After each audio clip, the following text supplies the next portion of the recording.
विमुक्ता तस्यैव स्वसाद पुरुष जय काम तृष्णा। अपने काम तृष्णाओं को मार करके साधु पुरुषों का सम्मान करो। 2 दिन के लिए साधु पुरुष तुम्हारे पास आएंगे, उनका आशीर्वाद मिल जाए, कल्याण। इस प्रकार पिता को पुत्र ने समझाया, अच्छा बेटे तूने हमको बता दिया, हम परमात्मा के पास कैसे जाएं, क्या करें। तब महाराज गोकर्ण जो है पिता को कहते हैं, कर ले राम का भजन मेरे भाई, ये नर्तन मार पार ना मिले। कर ले राम का भजन मेरे भाई, ये नर्तन मार पार ना मिले। बारम बार ना मिले, बारम बार ना मिले। श्री राम चरण सुखदाई, ये नर्तन बार बार ना मिले। कर ले राम का, कर ले प्रभु का भजन मेरे भाई, ये नर्तन बार बार ना मिले।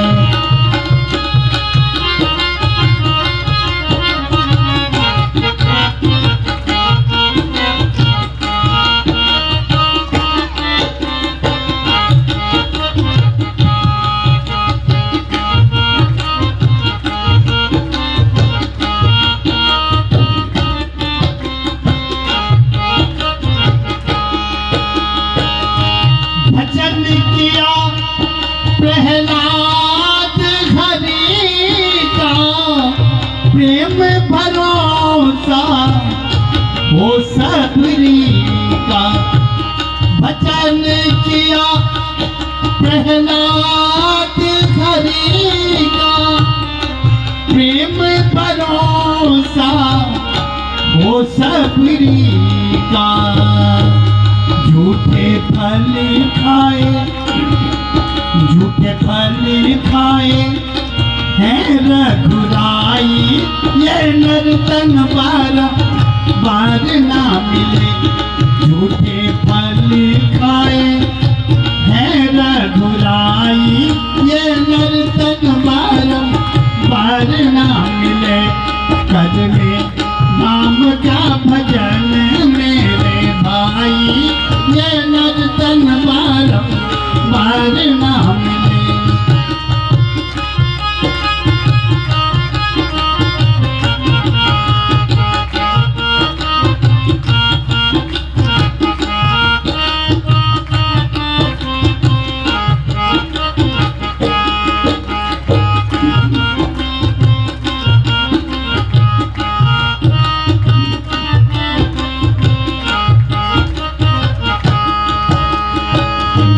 गर्भ में क्या क्या कह कर आया, आकर तुझको घेरी माया। गर्भ में क्या क्या कह कर आया, आकर तुझको घेरी माया। तूने कैसी करी चतुराई, ये नर्तन बार बार ना मिले। कर ले राम का भजन मेरे भाई, ये नर्तन बार बार ना मिले। श्री राम चरण सुखदाई, ये नर्तन बार बार ना मिले।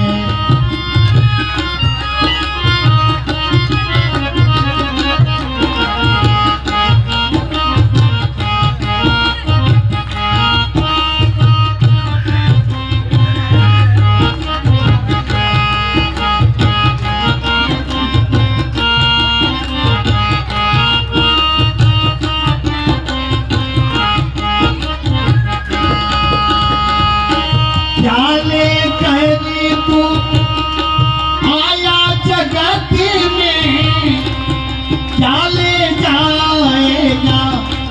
सोच ले मन में, जाले कर तू आया जगत में, जाले जाएगा सोच ले मन में। क्यों करता तू जग में हंसाई, ये नर्तन बारम बार ना मिले।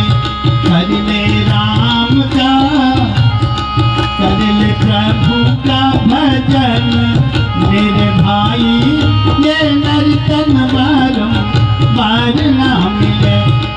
श्री राम चरण सुखदाई, ये नर्तन बारम बार ना मिले।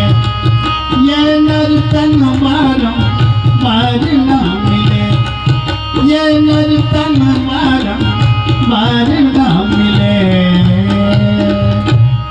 जो तुम्हारा वचन तदानीं कथं तत् निष्पत्ता दुनियं, एवं गिरा शशुतानि सौम्य सनत कुमारो निजगानम्रा।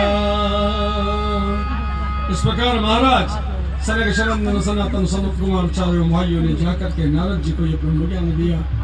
और वे जब लौट के आते हैं इधर, महाराज बड़े बेचैन हुए। नारद जी ने फिर से सनत कुमार जी से कहा, महाराज ये आपने जो सुना है बहुत बढ़िया है, ये बताओ फिर क्या हुआ, उस रानी का क्या हुआ, उस ब्राह्मणी का क्या हुआ, उन बच्चों का क्या हुआ, बताते हैं। महाराज आत्मदेव तो जंगल में जाकर के भगवान श्री कृष्ण के चरणों में लीन हो गए, वही उन्होंने अपने शरीर को त्याग किया। जब वो चले गए, अब धुंधकारी महाराज की पड़ गई बोला, घर में आया और उन्होंने अपनी माँ से कहा, उसने मेरे बाबा का जितना धन तेरे पास जमा करके रखा हुआ है वो सब निकाल। जब माँ ने ना बोला तो उसने माता की वो दुर्गति कर दी कि पूछो। माँ को मारना शुरू कर दिया उसने। इससे माता दुखी हो गई और एक दिन जाके कुएं में छलांग लगा दी। कुएं में छलांग लगा दिया तो मर गई। धुंधकारी अकेला पड़ गया और उसने जा करके 4 वैश्याओं को घर में रख लिया। दिन भर सोता रहे, रात को चोरी करे। एक दिन उन स्त्रियों को पता चला ये तो चोरी करके लाता है। उन्होंने रात को क्या किया, सारा धन तो दोपहर को बांध के रख दिया, रात को उसके गले को दबा दिया। उन्होंने जहर पिलाया खाने में, उसको मार डाला और सब सामान लेके भाग गया। जब वो चला गया वहां, वो मर गया और वो वेश्याएं भाग गई, तो कई दिन तक लोग उनके घर पे ही नहीं गए। क्यों? दूसरों के घर में कौन जाता है, भला के अंदर कोई। न जाने कितना समय व्यतीत हो गया, वो मरा का मरा कमरे के अंदर। कितने वर्षों के बाद में महात्मा गोकर्ण तीर्थ यात्रा करके घर आए। रात को जब घर में घुसे, देखा मकान टूट गया, खंडर है। एक किनारे पे अपना बिस्तर लंबा करके सो गए, सन्यासी हो गए। रात को देखते हैं घर के अंदर घबराहट हो रही है, जैसे कोई गरज रहा है। कभी कुछ हंसते, कभी देखो कोई हाथी खड़ा है, क्षण भर में देखो कोई भैंस खड़ा। मने कुछ न कुछ देखता रहा, पता चल गया ये सब कुछ नहीं, कोई प्रेत आत्मा यहाँ है। अरे भाई तू कौन है, क्या रात को मेरे को डरा रहा है? पानी हाथ में लिया, मंत्रित करके उस प्रेत के ऊपर फेंक दिया। प्रेत ने कहा, महाराज क्या सुनाओ तुमने? अहम भ्राता त्वदीयोऽस्मि, अहम भ्राता त्वदीयोऽस्मि, धुंधकारीति नामतः, स्वकीयैनेव दोषेण ब्रह्मस्तं नाशितं मया। मैं तुम्हारा भाई धुंधकारी हूँ और अपने ही दोषों के कारण आज मैं प्रेत की योनि में चला गया हूँ। हे प्रभु, तुम तो बड़े ज्ञानी हो, मेरा उद्धार करो। अरे महाराज गोकर्ण ने कहा, मुझे मालूम हो गया था तू मर गया, तेरा तो मैंने श्राद्ध भी कर दिया गया में, फिर तो यहाँ क्यों प्रेत बना हुआ है? तो देखो लिखते हैं गया श्राद्ध सते नापी, प्रेत कहता है गया श्राद्ध सते नापी मुक्तिर्मेन भविष्यति। 100 बार तुम गया में जाकर मेरा पिंडदान करना, तभी मेरी मुक्ति नहीं होगी, ऐसा बात किया। गया श्राद्ध सते नापे मुक्तिर्मेन भविष्यति। उपाय परो किंचित् तुम विचारय मनया। इसके अलावा कोई दूसरा उपाय तुमको आ जाए तो बता दो, जिससे मेरी मुक्ति हो जाए। मैं पानी के लिए भी तड़प रहा हूं। अच्छा भाई, रुक तब देखते हैं क्या करना है, कैसा करना है। गांव वाले इकट्ठे हुए कि गोकर्ण जी घर आए हैं, अच्छे आदमी है, भले आदमी है, चलो इनके पास। महाराज सबको प्रणाम तो कर रहे थे, बोल कुछ नहीं रहे थे। सबने पूछा बात क्या है, क्यों चिंता मग्न हो। उन्होंने सच्ची बात बताई। भाई प्रेत हो रखा है, उसका मैंने श्राद्ध भी किया, तभी उसकी मुक्ति नहीं हो रही, कोई रास्ता बताओ। सबने बोला तुम इतने बड़े विद्वान हो के तुम ही रास्ता नहीं जानते, हम तो इसको जानते नहीं विषय को, क्या बताएं। देखा गोकर्ण ने वाकई किसी को पता नहीं। खड़े हुए, सूर्य उदय हो रहा है प्रातः का। एक लोटा पानी भगवान को चढ़ा दो सुबह सूर्य नारायण के, सारे दिन भर की जो अपशब्दों से भरी हुई हमारी जिंदगी है वो शुद्ध जो हो जाए।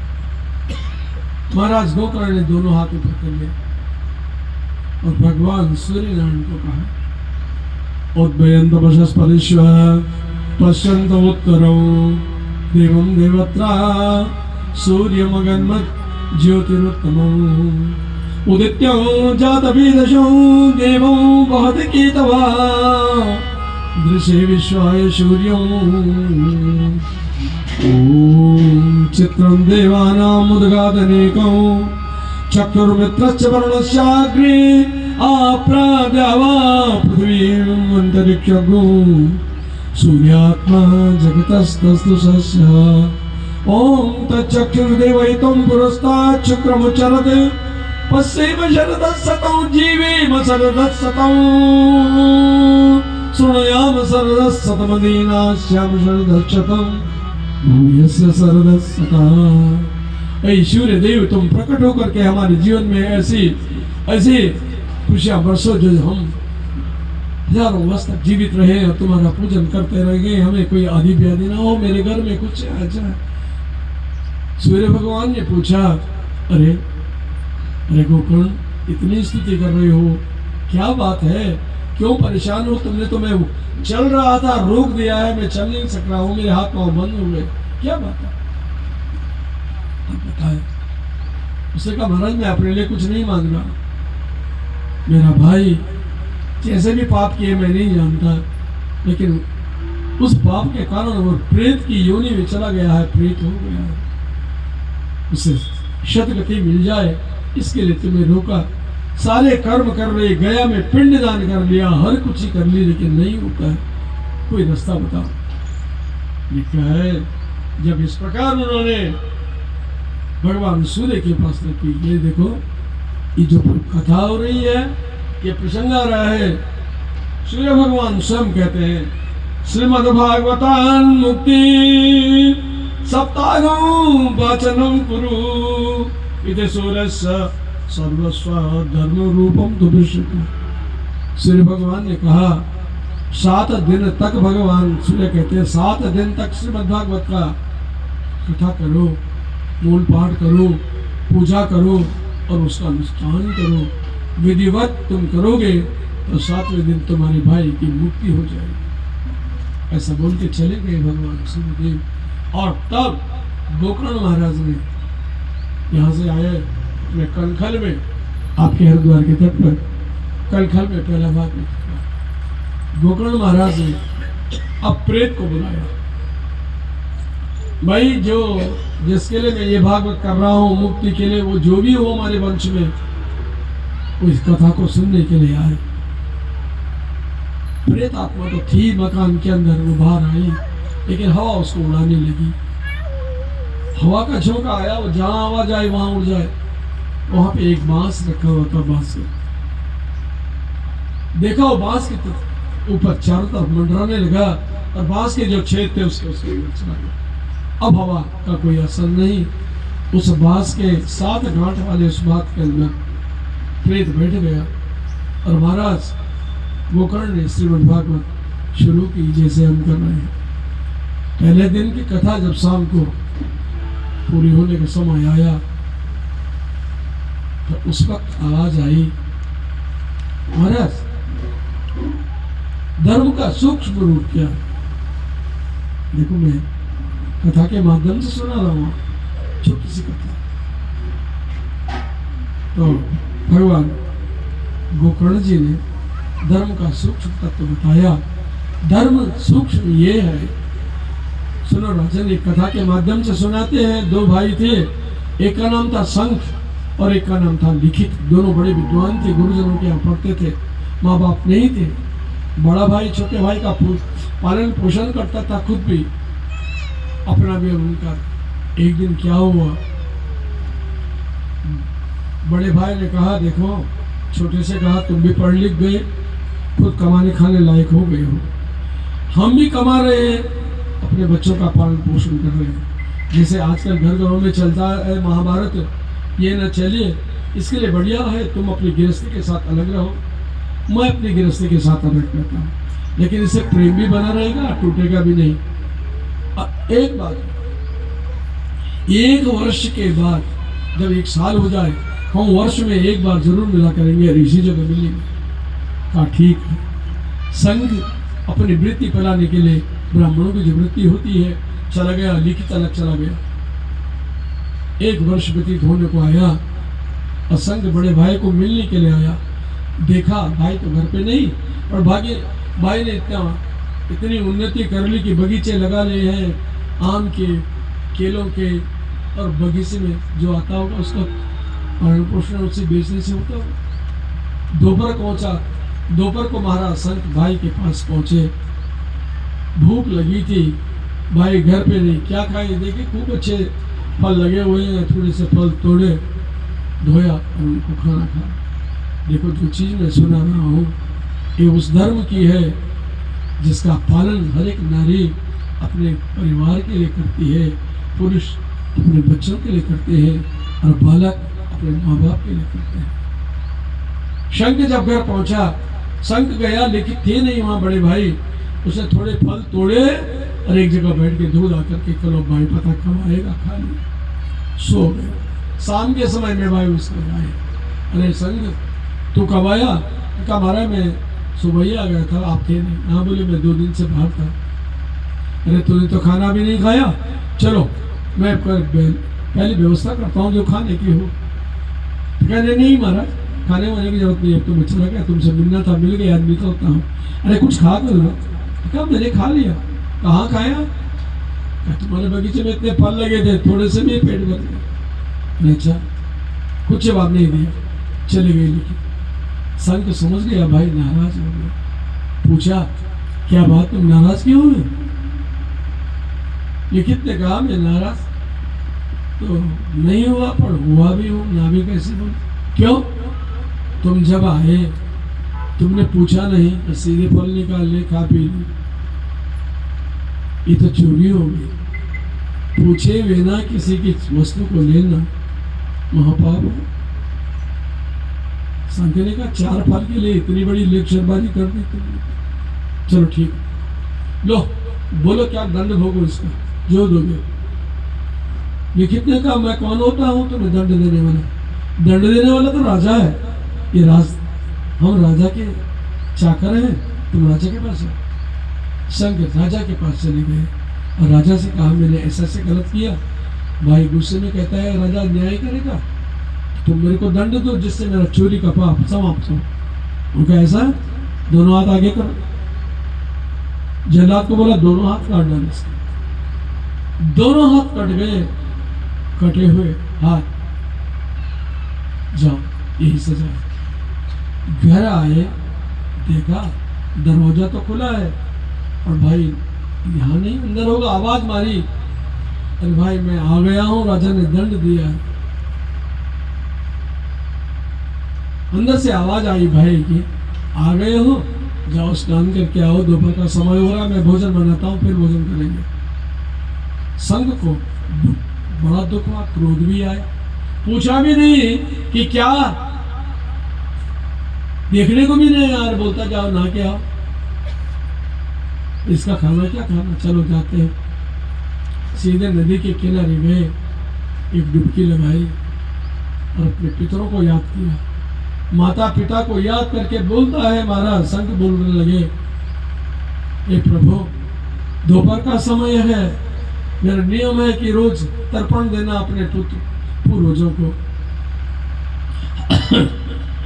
हाथ है नहीं, पानी कैसे दूं, बिना उसमें तो मुद्राएं हैं तर्पण में, देवताओं की मुद्रा है पहले, फिर ऋषियों की मुद्रा है, फिर पितरों की मुद्रा, 3 प्रकार की हाथ से मुद्राएं बनते तो तर्पण जाता है, कैसे तो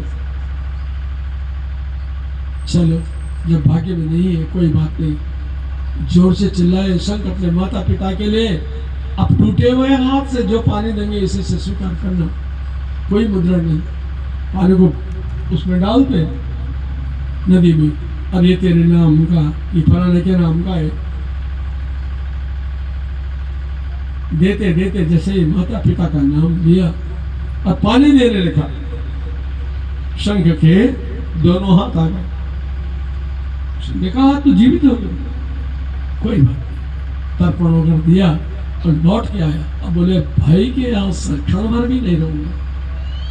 संघ के पास, संघ जब वापस आया तो उसने आवाज मारी, भैया मैं आ गया, नहा धो करके अब मैं चलता हूँ। बोले नहीं ठहरो, भोजन बनाए, खूब भोजन करके जाना। बाहर आए, उसने कहा मुझे नहीं करना आपका भोजन, मुझे जाना है। अरे भोजन बनाया है तो क्यों नाराज हो रहा है, गुस्सा क्या हुआ? संघ बोला कुछ नहीं।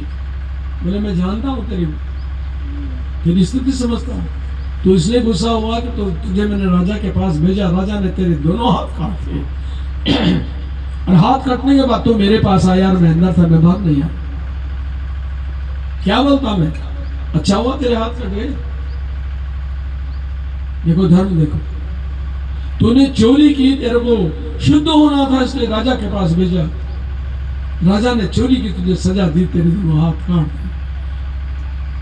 ज्येष्ठ भ्राता पितरी क्षमा, अरे मूर्ख, बड़ा भाई पिता की तरह होता है, पिता का धर्म बड़ा निभाता है, इसलिए तो पुत्र की तरह हो गया हमारा। तो क्या मैं अंदर से आके ये देखता है मेरे भाई के हाथ कट गए, अच्छा लगता मुझे? तब तो ने कहा मैं तर्पण करने को जाता, नहाने को जाता। मैंने कहा जाओ। यहां तक की कहानी तो सही है, पर तूने ये भी देखा जब तू माँ बाप का तर्पण करने के लिए तैयार हुआ, कहां से आए तेरे दोनों हाथ? हाथ तो कट गए, राजा के यहाँ पड़े हुए तेरे हाथ। अरे मूर्ख, ये हाथ तेरे अपने आप नहीं आए, मैंने जितनी अपनी आज तक की तपस्याएं की वो मैंने तेरे को दान दे दी, उन्हीं दान के कारण तेरे दोनों हाथ आ गए। ये मेरा धर्म था कि तेरे को सही मार्ग पे लाने का और दंड देने के राजा के द्वारा, और फिर तू बच्चे की तरह है, छोटा भाई, इसे तेरे प्राण देने के लिए मैंने तेरे दोनों हाथ वापस कर दिए। संत जमीन में लेट गए। भगवान सनक सनंदन आदि ऋषि महाराज नारद जी से कहते हैं ये धर्म का सूक्ष्म तत्व है, इसको समझना बड़ा कठिन होता है।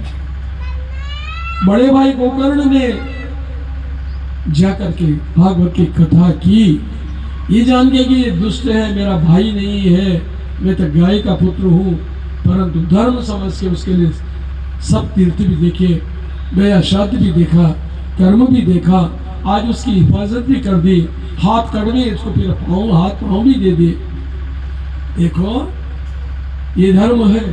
तो महाराज गोकर्ण ने उस प्रेत को बचाने के लिए, मुक्ति करने के लिए उसका आह्वान करके रखा, और 7 दिन तक जो भागवत किया, पहले दिन एक गांठ, दूसरे दिन दूसरी गांठ, इस प्रकार 7 दिन में पूरा बांस फट गया और वहां से दिव्य रूप धर करके एक चतुर्भुज रूप में द्वंद्वकारी प्रकट हुआ, भगवान विष्णु का रूप आ गया।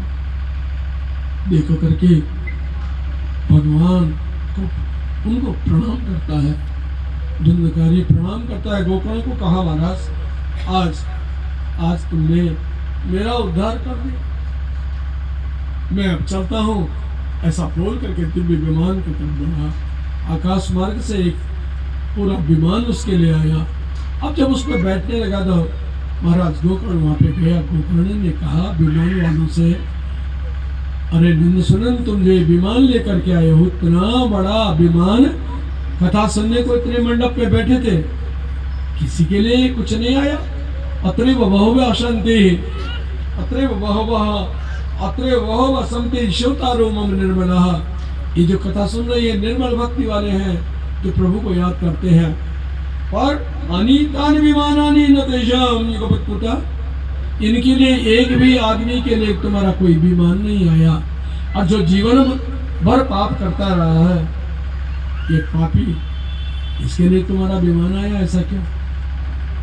तो नंद सुनंद ने कहा, ऐसा महाराज, दो चीजें होती,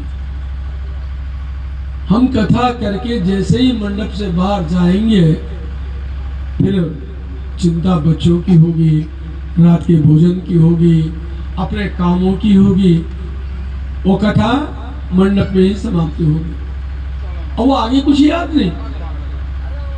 लेकिन ये धुंधकारी जिंदगी भर इसने कुछ नहीं खाया और भूखा प्यासा 7 दिन तक उस बांस के अंदर रह गया, पानी भी नहीं। दिन भर ये कथा सुनता और रात को उन कथाओं को मनन करता। और फिर तो जैसे जैसे इसने मनन किया, ऐसे ऐसे इसका रूप होता गया, इसके सारे पाप कट गए। और इसीलिए इसके लिए ये विमान आया है, इसको ले जा रहे हैं। ये गोकर्ण कुछ नहीं बोल सके। गोकर्ण ने कहा, कथा मैंने की, सुनाई नहीं, किसी के लिए कुछ नहीं, मेरे लिए। तब नंद सुनंद जो थे भगवान के पार्षद, उन्होंने कहा, राजन घबराओ मत, तुम घबराओ नहीं, तुम एक कथा फिर सकते। एक कथा जिस दिन दूसरे दिन तुम करोगे एकाग्र भाव से,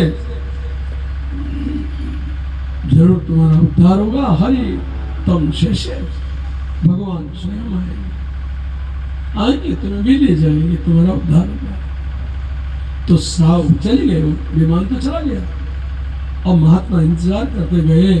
अब जब श्रावण का महीना आया, बरसात का दिन, अंधेरे नाते, तब गोकर्ण ने फिर से श्रावण के महीने में फिर दूसरी भागवत की। यहाँ पे लिखा है, इसको बहुत लंबा हो जाएगा। यहाँ पे लिखा है कि जिस दिन उस कथा समाप्त हुई, हजारों करोड़ों लाखों विमान जो है आकाश मार्ग से नीचे उतर गए। और पूर्व के समय में जब भगवान राम वैकुंठ गए थे, उन्होंने कहा जिसने वैकुंठ जाना हो सरयू में डुबकी लगाओ। जो डुबकी लगाता कीड़े मकोड़े तक तर गए, सबको सब गति हुई। वैसे ही जब ये कथा समाप्त हुई, भगवान प्रकट हो गए। उन विमानों के साथ में जो लोग विमान को छूते वो भी चतुर्भुज रूप हो गए, सभी दिव्य धाम को जाने लगे। और स्वयं भगवान कृष्ण आकर के वहाँ पे गले लगाते हैं महाराज गोकर्ण को, उन्हें भी परम धाम की प्राप्ति कराते हैं। तब ज्ञान, वैराग्य और भक्ति तीनों प्रकट हो गए, तीनों जवान हो गए। न भक्ति बूढ़ी रही, न ज्ञान रहा, न वैराग्य रहा। प्रभु ने आशीर्वाद दिया, ज्ञान न तो तुम कभी खत्म हो गए, वैराग्य तुम भी सदा तो नहीं रहोगे, पर ऐसा भी नहीं कि बिल्कुल समाप्त हो जाओगे। भक्ति करो तो भक्ति मुसा मुक्ति अपेक्षित है। मुक्ति भी उतनी बढ़िया नहीं होगी इतनी भक्ति होगी। मुक्ति के लिए इतने साधन करने पड़ते हैं, भक्ति के लिए कोई साधन नहीं करना पड़ता है। बैठ के एक क्षण भर के लिए अपने भक्ति भाव से अगर परमात्मा याद करोगे, भगवान आ जाएंगे। मुक्ति के लिए तो परिश्रम करना पड़ता है। तो मैं कलयुग में मुक्ति को तुम्हारी दासी बना देता हूँ। जो लोग भक्ति से परमात्मा का यजन करेंगे, कर्म करेंगे, पूजन करेंगे, पितरों का श्राद्ध करेंगे, पितरों के निमित्त कुछ करेंगे, वो लोग जाएंगे ही सदा वैकुंठ को। और कथा सुनने वाले उनको वैकुंठ की प्राप्ति हो जाएगी।